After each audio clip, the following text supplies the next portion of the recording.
कक्षा 12वीं में सहायक वाचन के अंतर्गत आज का पाठ है सेठ गोविंद दास जी द्वारा रचित उत्तराखंड की यात्रा।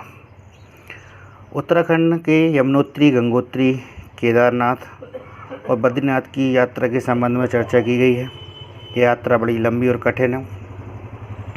अनेक शारीरिक कष्ट इस यात्रा में होते हैं, लेकिन इन कष्टों के विपरीत जो मानसिक आनंद यहाँ के प्राकृतिक दृश्यों के कारण मिलता है, उनसे ये कष्ट अधिक दुखदायी प्रतीत नहीं होते।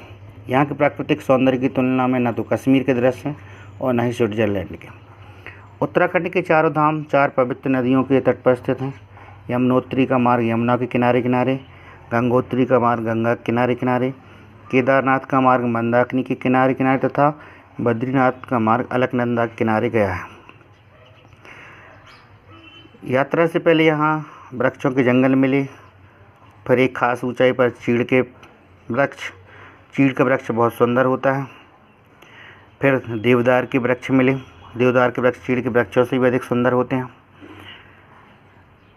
चारों नदियों का प्रवाह देखा जाए तो यमुना का श्याम, गंगा का सफ़ेद, मंदाकिनी का हरा और अलकनंदा का नीला जल भिन्न भिन्न उद्गमों से निकलकर भिन्न भिन्न मार्गों से बहकर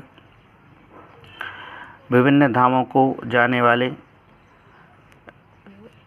देखकर अत्यंत सुखदायक लगता है। रुद्रप्रयाग में मंदाकिनी का हरा जल अलकनंदा के नीले जल में समा गया है, इसलिए रुद्रप्रयाग के आगे के प्रवाह का नाम अलकनंदा है। उत्तराखंड के चारों धामों में यमुनोत्री और गंगोत्री का मार्ग जितना भीषण और संकीर्ण है, उतना केदारनाथ और बद्रीनाथ का नहीं है। यमुनोत्री और गंगोत्री में एकदम सीधी और विकट चढ़ाइयाँ हैं।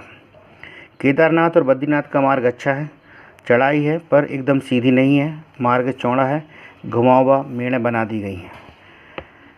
धार्मिक और सांस्कृतिक भव्य वायुमंडल का यह दृश्य केदारनाथ और बद्रीनाथ के इन मंदिरों में देखकर जो अनुभव होता है वो वर्णनातीत है। हमारे ऋषि मुनियों ने पवित्र तीर्थों की स्थापना की है और यहाँ पर आस्तिक धर्मप्राण जनता का हर वर्ष मेला लगा रहता है। आज भी मार्ग की अनंत असुविधाओं और पहाड़ों की भीषण दुर्गमताओं के होते हुए भी यात्रियों की संख्या दिनों दिन बढ़ती ही जाती है। अमरनाथ के अत्यंत दुर्गम मार्ग में आज भी लोग जाते हैं कि क्या वे वहाँ के प्राकृतिक दृश्यों को देखने जाते हैं। इसी तरह का दृश्य केदारनाथ और बद्रीनाथ के दौरान देखने को मिलते हैं।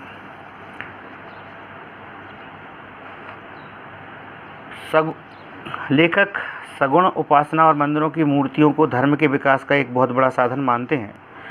अब जैसे बद्रीनाथ की ही मूर्ति को लिया जाए, इस मूर्ति में यह मूर्ति 1.5 फुट ऊंचे सफ़ेद संगमरमर की है। वैष्णवों को इस मूर्ति में भगवान विष्णु के दर्शन हुए, शैवों को शिव के होते हैं और जैनियों को तीर्थंकर के और बौद्धों को भगवान बुद्ध के।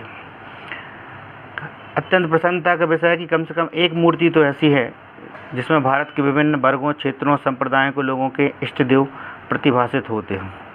यह भारत की समन्वयकारी संस्कृति की प्रतीक बन गई है। महर्षि वेदव्यास और शंकराचार्य आदि के कार्यों में उनके निवास स्थान के हमें आज भी यहाँ प्रत्यक्ष दर्शन हुए।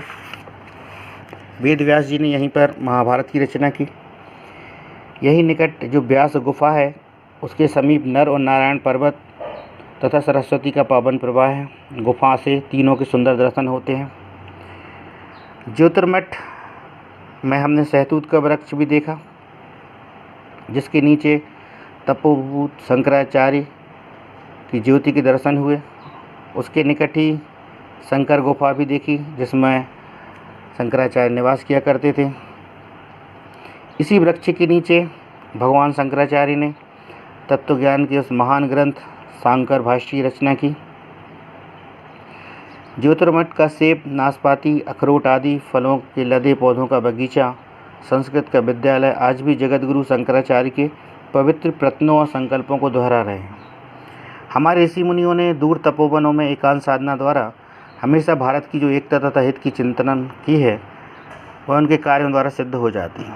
भारत के उत्तर में स्थित इन 2 देव मंदिरों केदारनाथ और बद्रीनाथ के पुजारी, जिन्हें रावल कहा जाता है, उत्तर के न होकर केदारनाथ के कर्नाटक से और बद्रीनाथ के केरल से आते हैं। हमें यहाँ की गरीबी को भी देखा और उसको देखकर दुखी हुए बिना नहीं रह सके।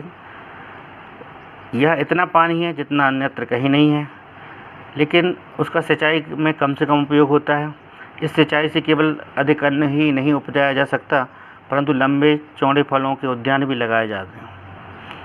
खनिज पदार्थों की खोज करके उन खनिज पदार्थों को पर्वतराज की पेट से निकालकर जन उपयोग में लाया जा सकता है। जंगली वृक्ष और बांस के कागज़ की उत्पत्ति की जा सकती है। भेड़ों की नस्लों को सुधार कर उनसे ऊन की उत्पत्ति बढ़ा ऊन के गृह उद्योग जारी किए जा सकते हैं। इस प्रकार यह प्रदेश जितना आध्यात्मिक प्रेरणा प्रदान करता है, उतनी ही अधिभौतिक दृष्टि से संपन्न बनाया जा सकता है।